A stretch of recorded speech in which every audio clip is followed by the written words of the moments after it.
Here's the Music One SE song card. You can create new song cards and type in the information by clicking the New button at the bottom of the screen. In most cases, though, you'll be importing library data directly onto song cards from the comma-separated file that you have exported from some other software, such as MediaMonkey. The data on the card that we're looking at here was imported from a Live365.com station. Music One has a built-in function to import data directly from the locker system at Live365. The title, the Artist One field, the cart, the length, and the album title fields are all imported from MP3 tags. These other fields you'll need to click in manually if you want to. You don't necessarily need the data that's in every field. POS is where you enter chart position, where a song peaked on the airplay charts. Some guys like to keep up with that. The date is for the year the song was a hit. Intro and outro are talk over time. If you have live announcers some of the time and you want to print a music log for them, then these fields could be printed on the paper, and it would tell the announcers how much talk time they've got going into and out of each song. You'll see the total number of times that a song has been scheduled since you first added it to your library, and the last date and hour where the song was scheduled. MP3 and other audio files don't have metadata fields for tagging of gender or tempo, so you have to click those in yourself. You can mass apply the genders through your artist table within Music One, and you can also use the mass change function to apply tempos to a lot of songs at once.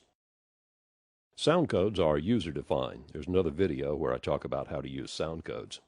The cart field is very, very important. This is what goes into the playlist file that Music One makes for your automation system. This is what your automation system needs to find the audio file and play it.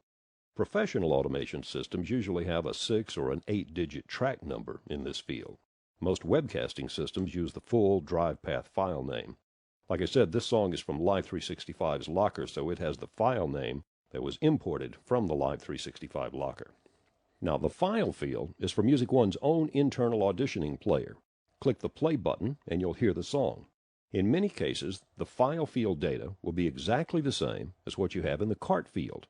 But if you have Music One on one machine and your automation and streaming system on another computer, you may have copies of the audio files in different folders on each of the two machines, so these two fields would not be the same.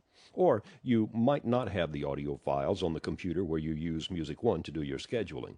In that case, the file field could be left empty. Album and genre are imported from MP3 tags. If that data is not available in your library export, if you don't have them on your MP3 tags and the metadata, then the fields will be empty and you can type the info in later if you want. The Notes field is just for your own uses. On the History tab, Music One will keep a running tally that'll tell you each category the song has been in, when you moved it into the category, and the total number of times the song played from within that category.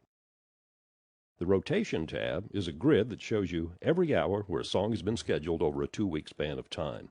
There are a few options here. If you use the drop-down Style box, you'll see you can get a grid that'll show you info about just this one song, or where all songs by this artist have been scheduled, where other songs by both artists have been scheduled, and a few other options.